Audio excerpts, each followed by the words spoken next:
Okay, welcome everyone. Welcome to this first Schlafender Hase webinar of 2019. My name is Mike Crosby and I will be your host today. I'm also joined by my colleague Dan Luksanovich, who will be our keynote speaker. The title of this webinar is Hidden Risks in Your Packaging and Labeling Artwork.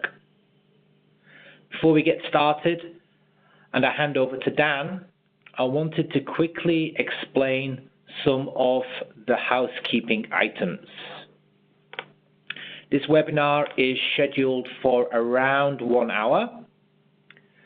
This webinar is also being recorded, and a link to all participants will be sent within 48 hours. So you can replay and share the content with colleagues. All your lines are muted. For assistance during the webinar, or if you have questions for Dan and myself, please use the chat function. This will be private and only visible to Dan and myself. We will try to address some questions throughout the webinar if time allows, but don't worry if your question is not answered today. We have a no questions left behind policy, and we'll get back to you after the webinar. So, to set the stage, Dan, over to you. Thank you, Mike. And thank you, everyone, for joining us here today. As Mike mentioned, I do have just a couple of slides to tee us up here today. We'll look at why these hidden risks matter. So in other words, so what? Who cares? Why are we all here? We'll go over some labeling-related recall statistics, and then we will get into our examples of hidden risks in your packaging and labeling artwork. The good news for you is that all of these are live examples. We will be using real live documents to go through these things. The meat of this presentation will not be done with slides. And then at the end, we'll have a short question and answer session. So let's get started. Why do these hidden risks matter? They matter for the same reason that the visible risks matter. When you proofread your documents, you're looking for text deviations, you're looking for image deviations, and problems with your text or with images that make it into your final documents can cause recalls, misprints, additional correction cycles, delays to market. Let's not forget about headaches, sleepless nights, anxiety, general irritability. These hidden risks, they can cause all of the same things. The only difference is you can't see them when you try to do a visual inspection of your document. Now, I don't have any statistics on your correction cycles or your misprints. It's obviously private information, but I do have statistics on labeling-related recalls. So the source for this information is Stericycle Expert Solutions, and this is information for the third quarter of 2018. In pharma, there were 92 total recalls, and 10 of those recalls, or about 11%, were due to labeling issues. And in med device, 284 total recalls, and 43 of those recalls, or about 15%, were due to labeling issues. Now, these numbers are down from just a few years ago when they were in the 30% and even the 40% range, so we're moving in the right direction, but we still have work to do. These percentages here, these need to be near zero. The number of recalls due to labeling issues, we need to get that down to a negligible number. So it's one of the reasons we're here today. The 4 examples that we'll be going through: PDF conversion issues, rasterized and vectorized text, reading order issues, and hidden text. And for each of these examples, I'll cover what is it, how do you check your documents manually, how and why are these risks introduced into your documents? From a business standpoint, why are these risks a problem? We'll look at finding each of these hidden risks with our own automated proofreading software, TVT, and then we'll also talk about how to prevent these risks from getting into your documents in the first place. And I also have a prerequisite, and that is understanding Unicode. So we'll take just a couple minutes and make sure that everyone has an understanding of what I mean when I say text or characters with Unicode behind them, or in other words, live text, because I'll be referring back to this concept of live text in a number of areas within these examples. So let's get started. Jump out of my presentation and we will go into the understanding Unicode example. So here I have a Word document. It has just a few letters on the screen here, a couple capital A's, a small a capital B, and a small b. And Unicode, before we get into what I'm going to do with these characters on the screen here, Unicode is most easily understood as a separation of the visual representation of text characters, which are also called glyphs, from the definition of what those characters mean to a computer or a machine. So when you and I read these letters, we read capital A, small a, capital B, small b. But when a computer reads a capital A computer doesn't read capital A. I'm going to hit Alt-X on my keyboard here with this character highlighted. A computer reads the Unicode value 0041. That's what capital A is to a computer. Small a is 0061. Capital B is 0042. Small b is 0062. And there's no magic here. You can open up Word yourself and you can type some letters on the screen. Make sure you only do it one letter at a time. But if you hit Alt-X, you will actually see the Unicode value. And you can hit Alt-X again and you can go back and forth between the letter and the Unicode value. So this encoding is what makes text portable from document to document, from application to application, from platform to platform. So if I wanted to take text and copy it out of my Word document and copy it into a form field on a website, for example, Unicode encoding makes that possible. If I want to copy text out of a Word document and into Notepad, for example, Unicode encoding makes that possible. If I want to take text in a document that was created on a Windows machine and use it on a Mac or vice versa, Unicode encoding makes all of that possible. So what I'm really getting at here is that when you have problems with Unicode, you have problems with your entire document. Okay? So let's jump out of this, and with that in mind, let's move on to our first example. Issues with PDF conversion. So for those of you who don't know, what is PDF conversion? PDF conversion is the method by which a design application converts its native file format to PDF. So design applications like Adobe InDesign or Adobe Illustrator are very costly, they're very complex, and not everyone has them. Only designers have them. And when a designer finishes a piece of artwork, that artwork needs to be circulated to other people within the organization for review. And converting to PDF is the standard way to create artwork proofs so that they can be sent around the office. Now, there are right ways and wrong ways to export to PDF, and improperly exported documents can cause confusion, delays, or even misprints. So let's take a look at how we might manually check to see if the text in our PDF document has been exported properly to PDF. So I have a couple of different examples here. This one's called properly exported to PDF.pdf. And I'll scroll down so you can see all the text. This text has been converted to PDF correctly. I have my blinking cursor here. All I'm going to do is highlight this text with my mouse, copy it, and I'm going to come over to a Notepad application here and paste it. And the text pastes perfectly. Now, recall what I said in the Unicode prerequisite about the portability of text. I just copied text from Adobe Acrobat Reader out of a PDF file, I pasted it into Notepad, and I got the exact same text. That's great. That's what I wanted. Quick side note, I'm using this slightly enhanced Notepad application specifically so that I can zoom in on the text and that you can see it better on your screen. For your own purposes, using the built-in Notepad application in Windows, or there's a built-in text application on Mac as well. Either one of those is fine.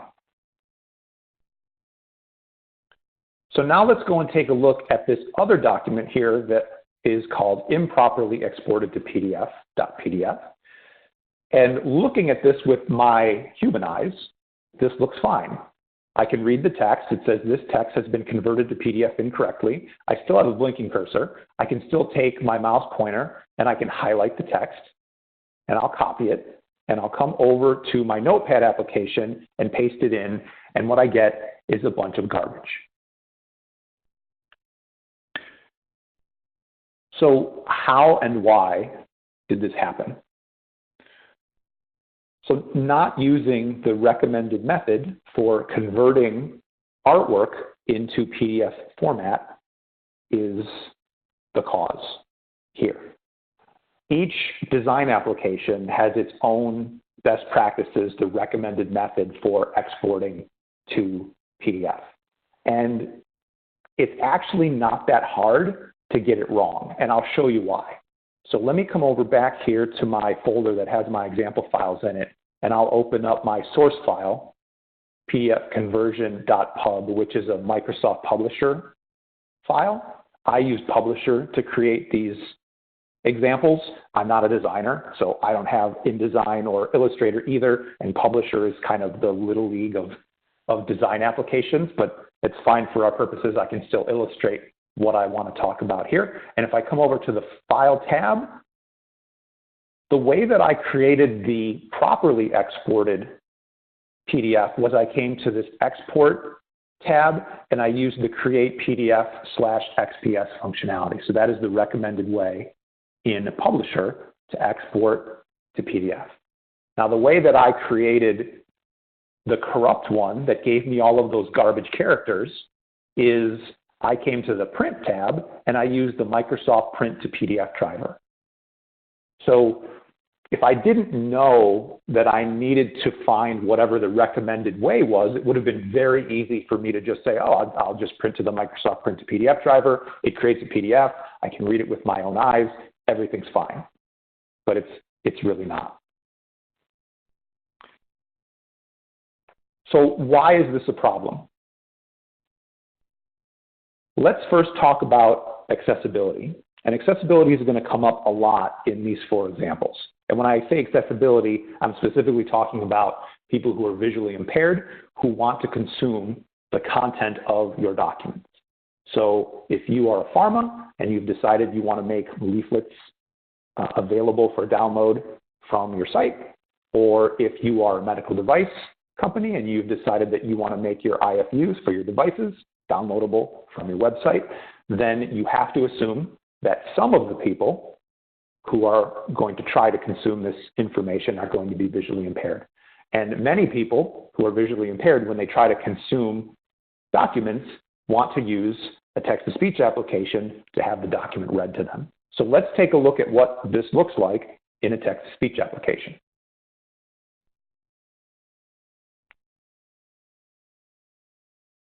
Here are my PDF conversion examples. Here's my properly exported to PDF document.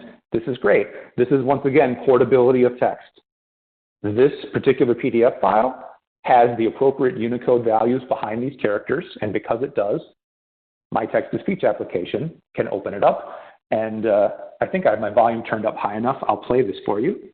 This text has been converted to PDF correctly. Okay, so my application read this aloud to me, which is exactly what I wanted. Now let's open up the improperly exported to PDF document, and this is what shows up in my text-to-speech application. This is garbage, and this is what it sounds like when I try to play it to myself. DSSEDGDVLA GGY LZWN/LJ.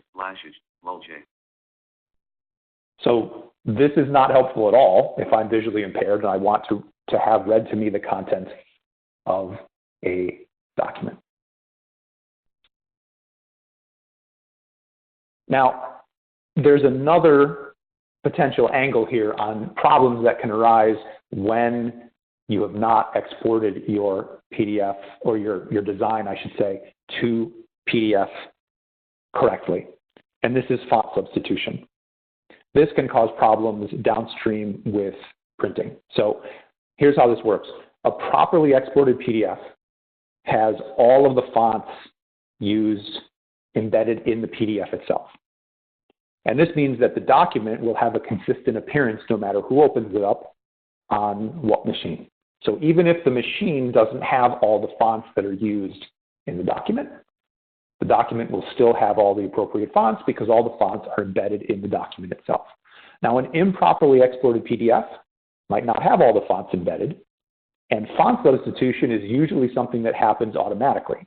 So if this happens, for example, at the printer before a print run, you could easily end up with a delay if somebody notices that the wrong fonts are in the document, or a misprint if nobody notices until after the print run starts.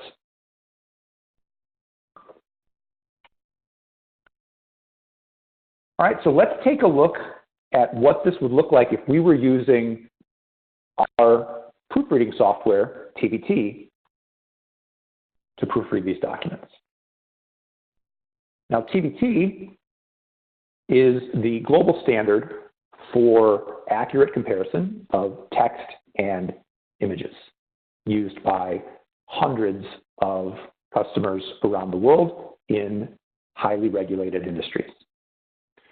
Now, in addition to finding all of the visual differences between text and images, it's also going to help you discover these hidden risks as well.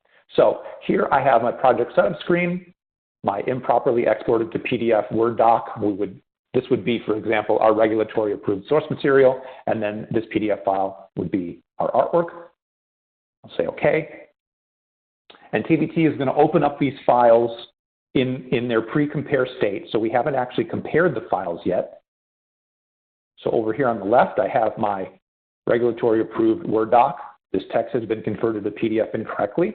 And because I use TVT all the time, I know that this orange text here means that TVT found text that has appropriate Unicode values behind all the characters. So thumbs up for my Word document.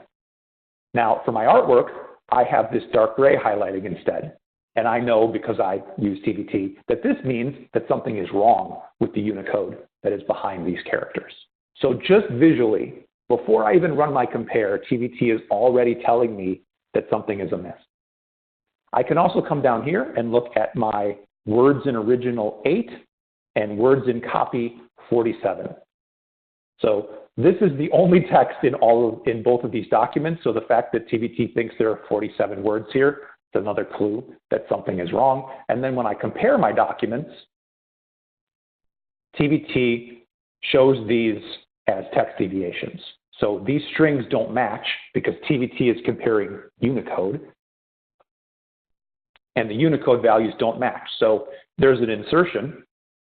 All of these garbage characters have been inserted into the copy. There's no text string that matches this in the original. And then this is the other side of that same coin. So I have this text here. This text has been converted to PDF incorrectly. It's in the original. There is no text string that matches that in the copy. So without having to do any extra checks, no copying and pasting, you don't have to look at Notepad or anything like that. TVT, just as part of the checks that it does, will be helping you uncover issues with PDF conversion.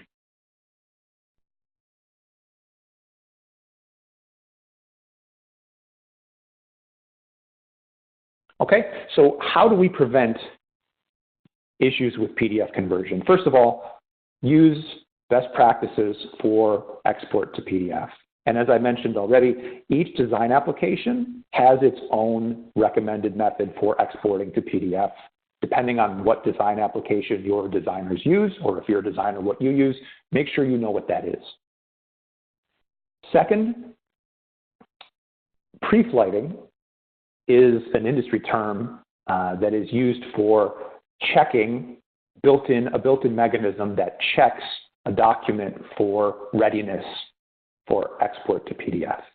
And most of the major design applications have this functionality built right in.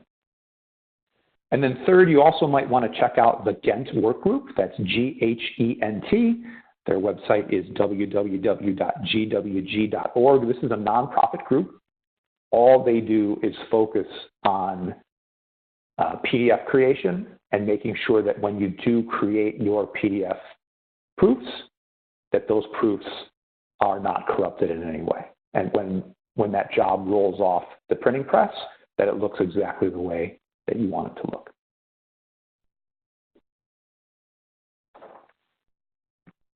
Okay.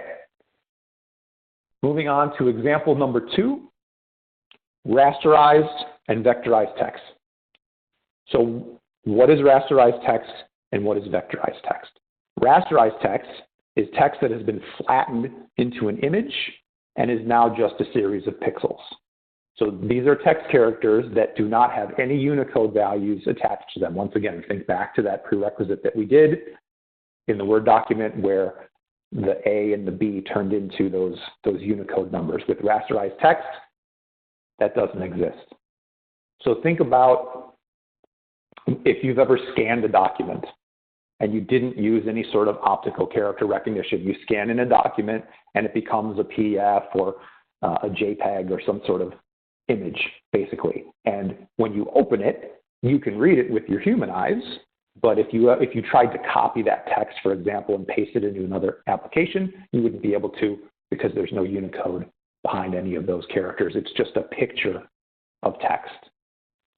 The other way to think about it would be most of us have probably been on some sort of technical support call where the tech support rep has said, hey, will you take a screenshot of that and email it to me?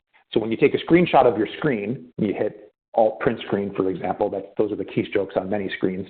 And if you did that while you had a Word document open that had a bunch of text in it, and then you opened up that image, that's rasterized.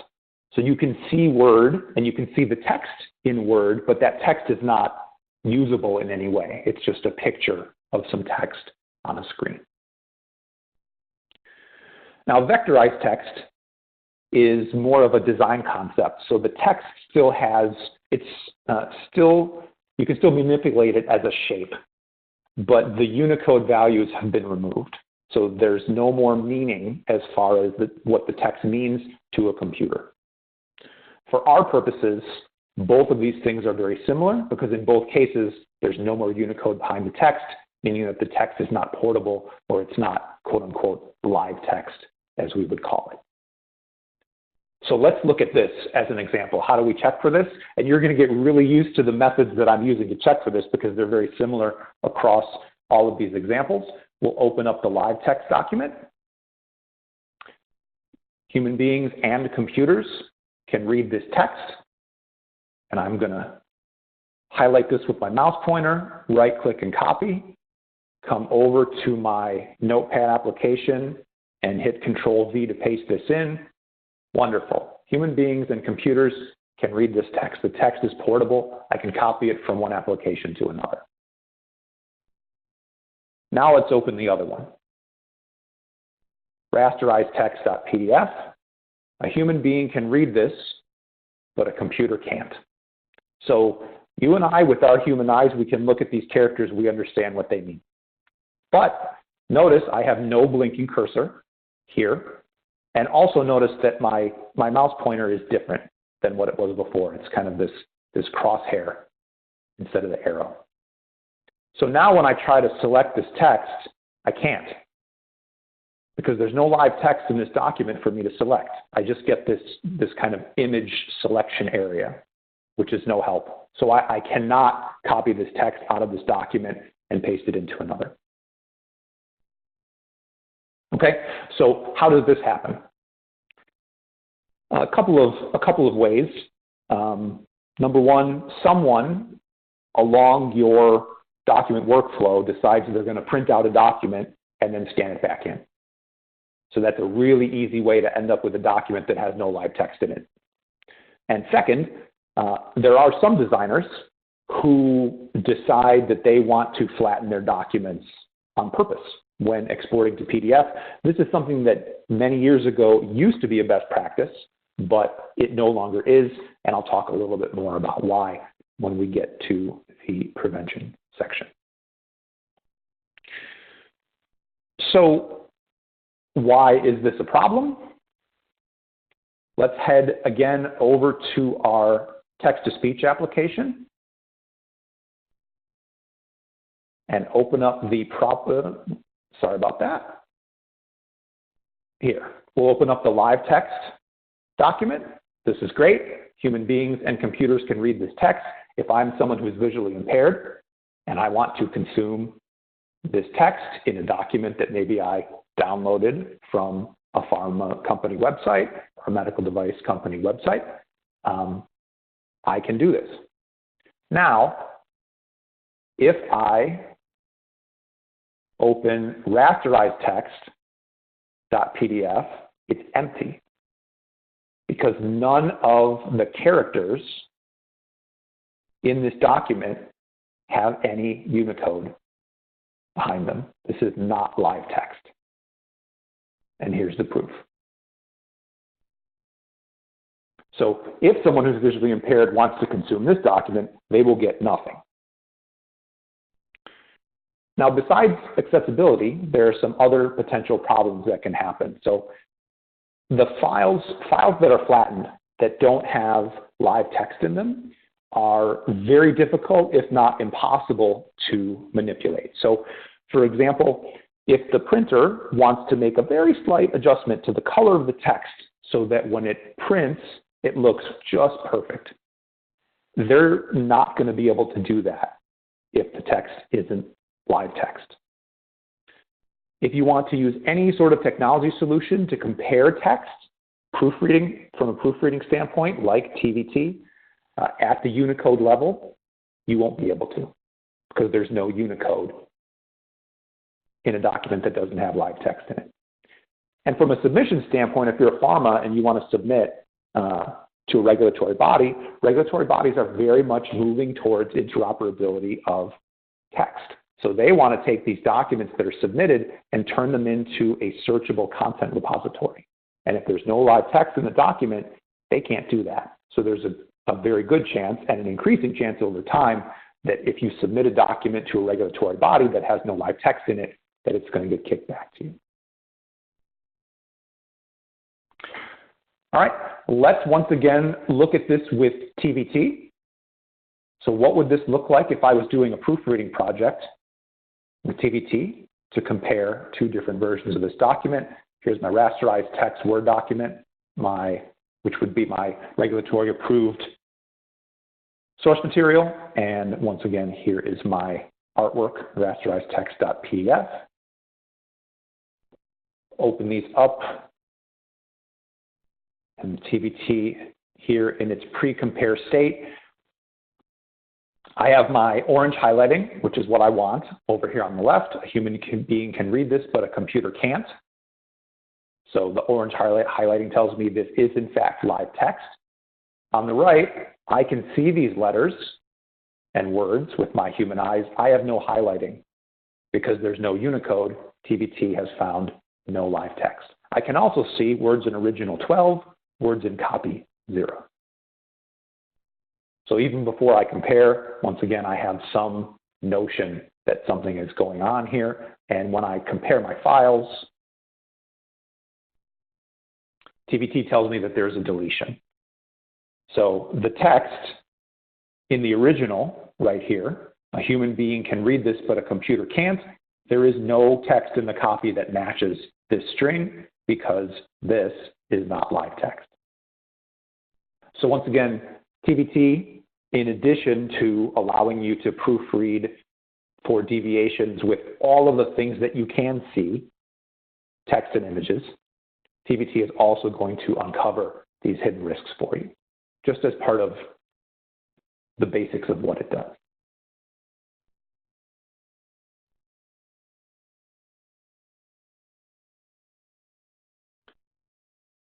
So for prevention, number one, don't use scanned documents if at all possible. There's very little reason to print something out and then scan it back in these days.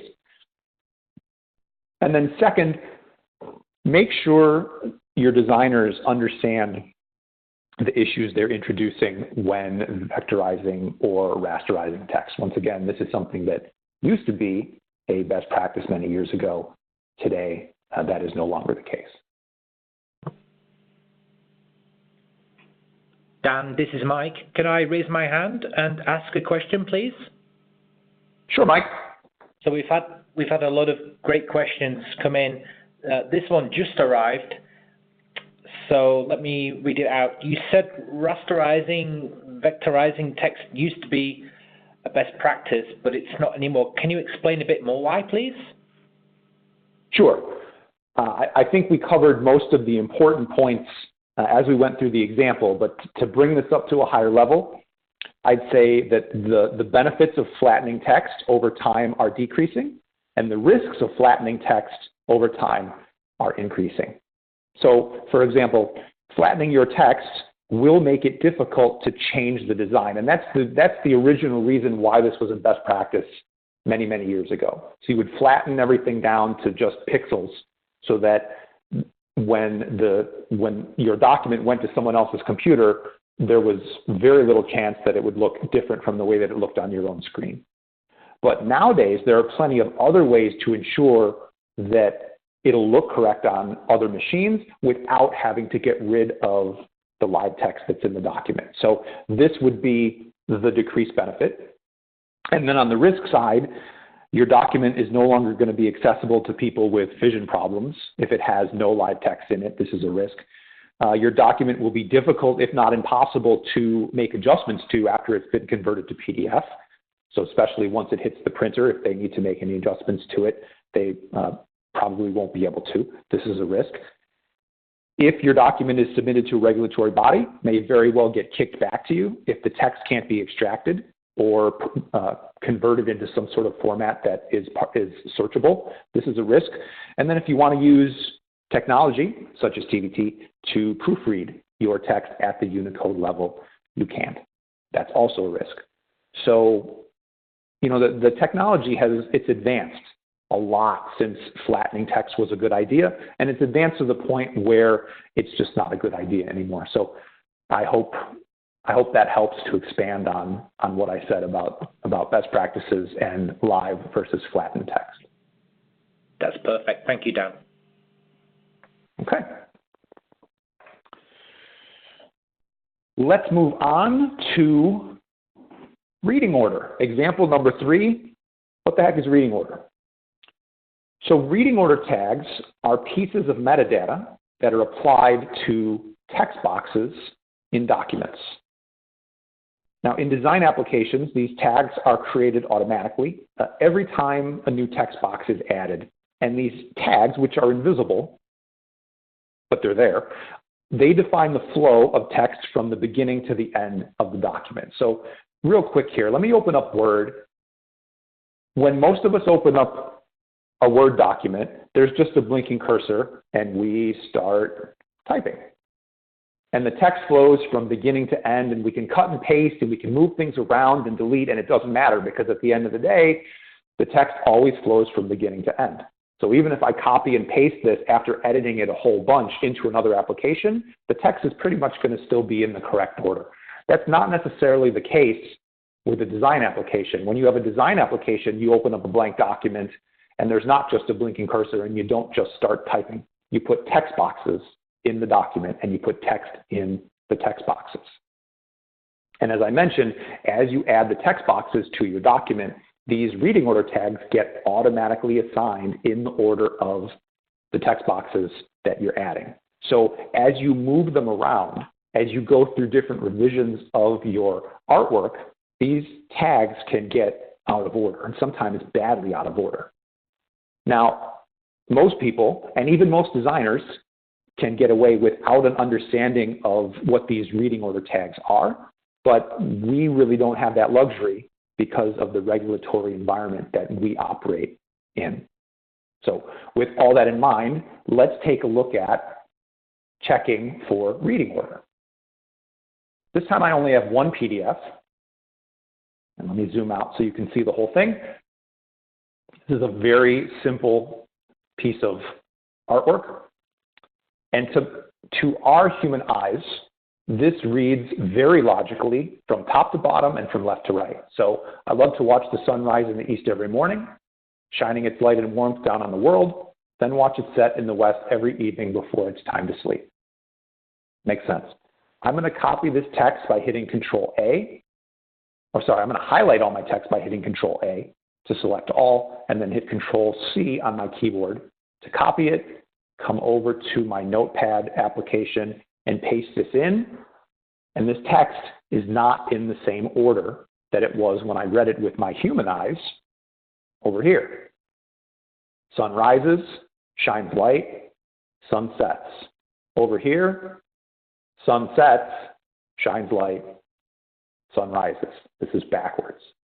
And it's backwards because the reading order tags on these text boxes are out of order. This is not text box 1. This is 3, this is 2, and this is 1. And I did this on purpose so that I could illustrate this, but it does happen by accident as well, especially when those who are part of the document creation and revision process don't know that these tags are there.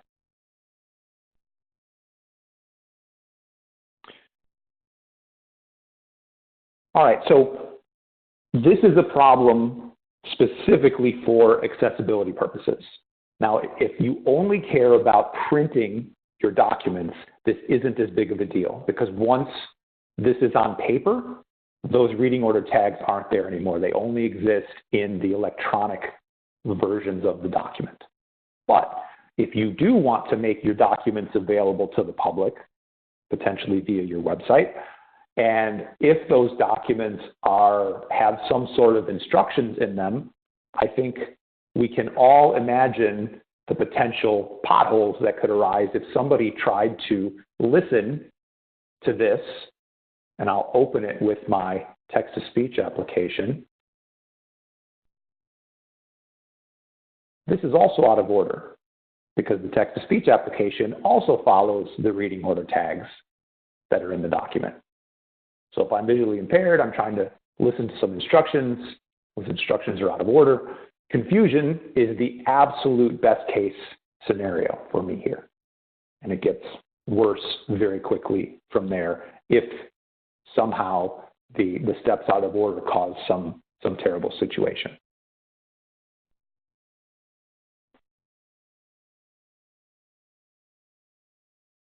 So let's take a look at this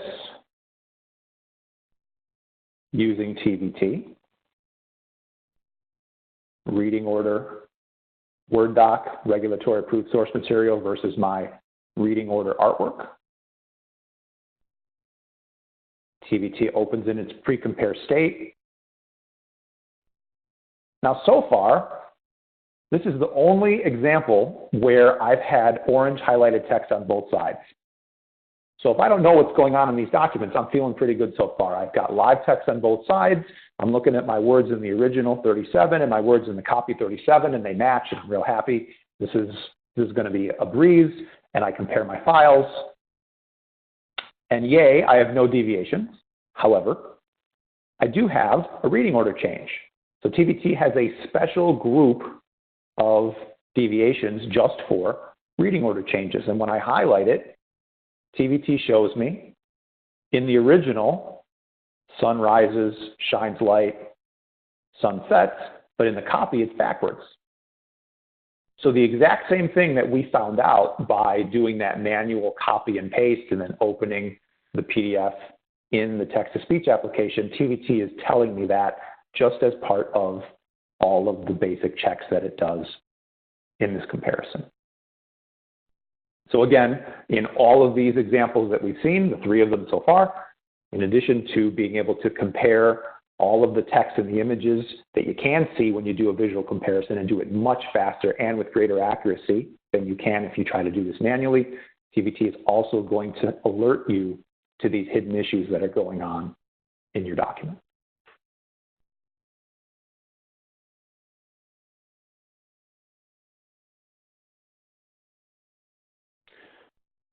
So prevention, once again, this is about education. The people who are part of this document workflow, especially the designers and the reviewers, need to understand what reading order tags are, how they get created, and the fact that they can get out of order. And designers should understand that all the major design applications have a mechanism for reflowing these reading order tags before you export to PDF. So after you're done dragging boxes, text boxes all around and deleting and adding new ones, and all your reading order tags are out of order, you can use the mechanism in your design application to make sure that the text boxes once again flow from beginning to end the way that they're supposed to. Also very important to educate everyone who's involved with the document workflow about accessibility, about Unicode, about the fact that these text-to-speech applications read Unicode. They read text the way that a computer understands text, not the way that a human being understands text. So these reading order tags are very important because text-to-speech applications are going to follow those reading order tags, and those tags are not visible to us as we work with the documents.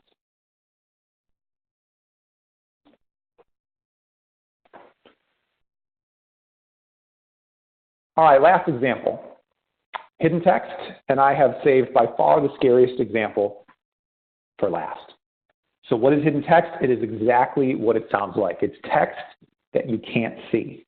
So for example, text that's been changed to match the color of the background, white text on a white background, which in an electronic document is completely invisible.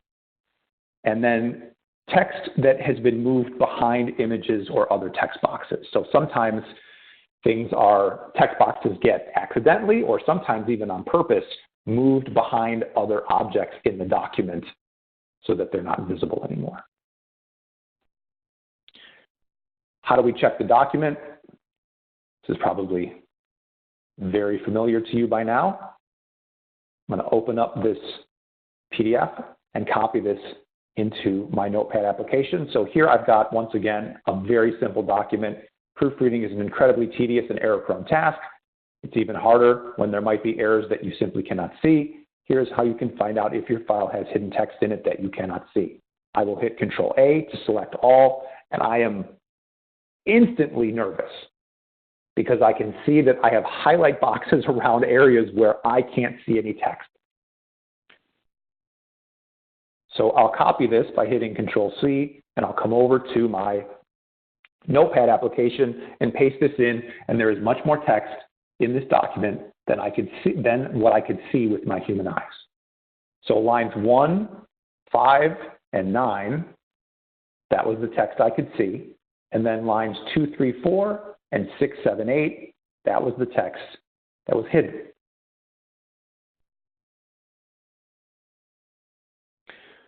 So how and why does this happen? And I'll preface this by saying, yes, this absolutely does happen.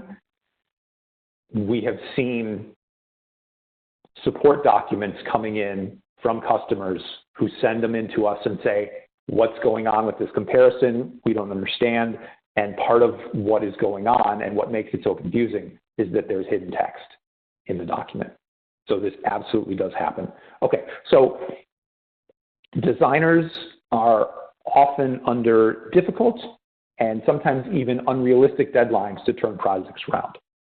And they have a bag of tricks, shortcuts that they can use to get through projects quicker. And one of those tricks that they have is, instead of maintaining a bunch of different versions of a document, for example, when there's only tiny little changes to one area of text, we'll just take 8 different text boxes, for example, if there are 8 different dosages of our drug. We'll put it in the same document. 7 of them will have the same color as the background. And then whichever one we actually want to export to PDF, we'll change the color on that one so that it appears. Now, as we'll talk about a little bit more in the how to prevent section, this is trading in a short-term gain for a massive long-term risk. And this is a problem for two reasons. Number one, accessibility. So I will once again come over to my text-to-speech application. We'll open up this hidden text PDF. And this is yet another situation where if I'm visually impaired and I'm trying to read or have a document read to me, then I may end up with a bunch of extraneous stuff that really isn't supposed to be in the document being read to me. And once again, the absolute best case scenario here is simply confusion. And there are many worse things that could happen if the meaning of what is being read to me as a visually impaired person somehow gets changed by the text that's been hidden and isn't supposed to be there in the first place. Now, there's also a potential issue with printing. So imagine this situation. You have a final design proof that has hidden text in it. It gets sent to the printer, and the printer decides that the color of some or maybe even all of the text needs to be adjusted very slightly. Once again, we talked about an example like this previously to make the color look exactly the way you want it to when it rolls off the printing press. And so they select a bunch of text in the document and they change the color slightly. And if there's hidden text that was part of the text block that was selected, now that text is no longer the same color as the background. And it reappears. And best case scenario, you have a delay if this is caught. And worst case scenario, you have a misprint if this actually starts to roll off the printing presses before somebody notices that it's happened.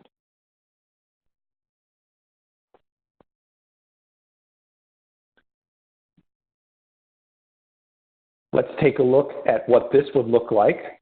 Proofreading with TVT, hidden text, regulatory approved source material. And here's an example of where my design proof would go.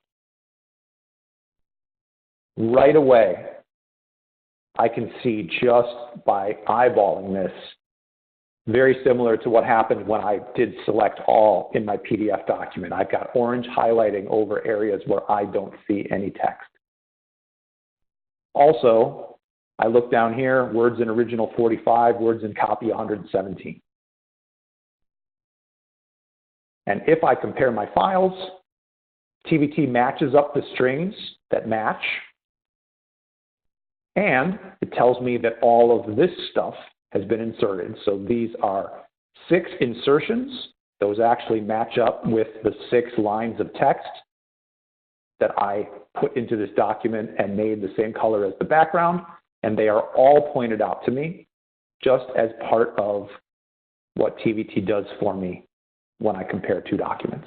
So in all of these examples, TVT can help me compare the things that I can see much more quickly and accurately, and it'll also help me find risks that I can't see.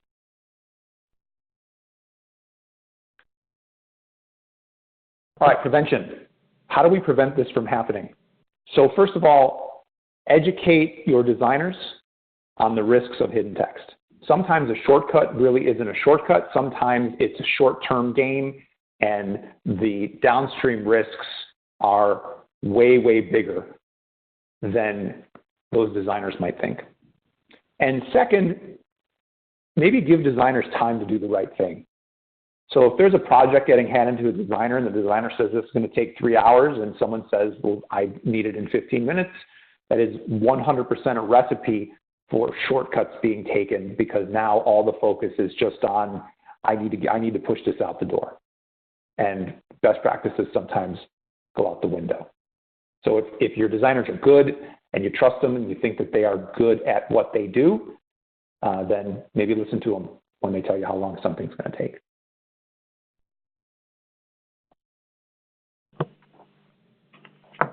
Dan, can I jump in here and ask a question? Absolutely, Mike. There's lots of questions coming in about different things. Something that did just arrive, and I'll read that out in a second, but I agree completely with you. Hidden text it does happen. It is a bit scary, and I'm very happy that you added this to the topics today, because I think it's great that you explain what to do with it. So the question that arrived is, what if I need to have hidden text in my PDF artwork? What do I do then? Yep, so this is a very interesting question. And I talked about this a little bit at the front end of the example. We've definitely heard of certain situations where hidden text is used as part of an organization's document workflow. And I mentioned that example of, not wanting to have a bunch of different versions of the same document if only tiny little pieces of text are changing. But candidly, I would say that asking, how can I make it okay for me to have hidden text in my artwork? I actually would say candidly that's the wrong question. The right question is, how do we get this hidden text out of our artwork? Because now we know what a massive risk it is. So the risk of delays, misprints, confusion, it's simply too high. So if you are in a situation where you're using hidden text as part of your document workflow, as a way to avoid managing multiple versions of very similar documents, I'd say maybe it's time to check out a document management system or an artwork management system. So the version control features of these systems can help you get to a point where you're not putting hidden text into your documents on purpose. So I hope Thank you. helps. Yeah, perfect. Thank you. Okay. Just a couple more slides as we wrap up here. So we did little tiny demonstrations of these hidden risks and how TVT can point these risks out for you just as part of TVT's normal comparison process. And our TVT proofreading software really is your insurance policy against errors. So in addition to helping you find visible deviations, both faster and more accurately than you could if you were doing it manually, TVT can also help you find these hidden risks that you simply cannot see if you do just a manual inspection of your documents. So please do visit our website if you want to learn more, www.schlafenderhase.com. We have a Contact Us page. That page has a form on it. If you fill out that form and submit it, we will get back to you and we can do a little bit of a deeper dive on anything you'd like to learn about TVT. Questions? Okay, Dan, this is Mike speaking again. So going back to the first topic, PDF conversion, I have a question here. There was a term that you used for prevention of PDF conversion problems. I think it was Preflight, and there was also a non-profit organization you mentioned. Can you spend just the last few minutes talking a bit more about this, please, and give us a bit more detail? Sure, absolutely. Jump back out of this. So yes, the term that I used was preflighting. And let me open up a web browser here. And in Design Preflight, let's say I look for the word preflight and whatever design application my organization is using. And in this case, the first article that comes up is a help document on how to configure preflighting for InDesign.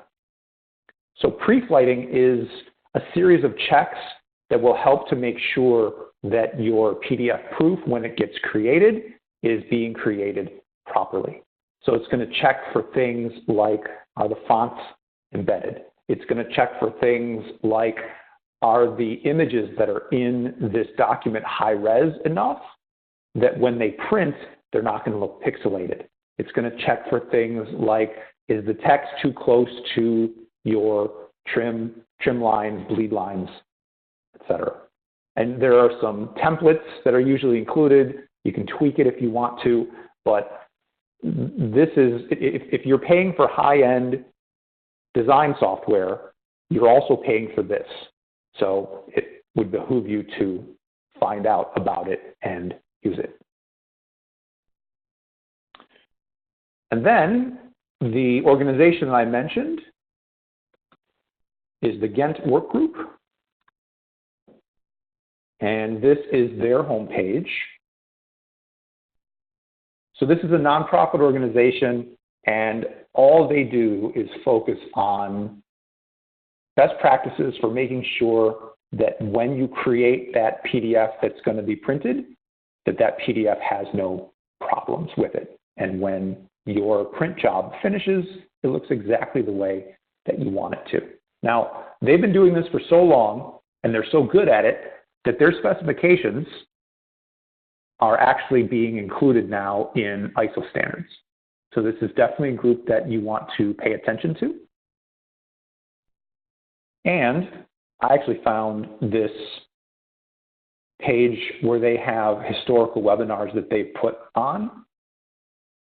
And this one here, 9 Reasons to Preflight, this is a great deeper dive into preflighting.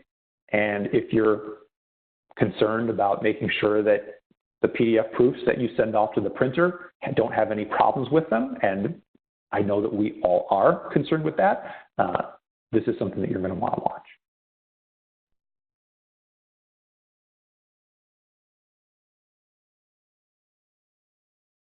All right. Anything else? Thank you, Dan. Thank you. That was great, very interesting. And we've run out of time. So that's all we have time for. As I mentioned earlier to everybody, no questions today will be left unanswered.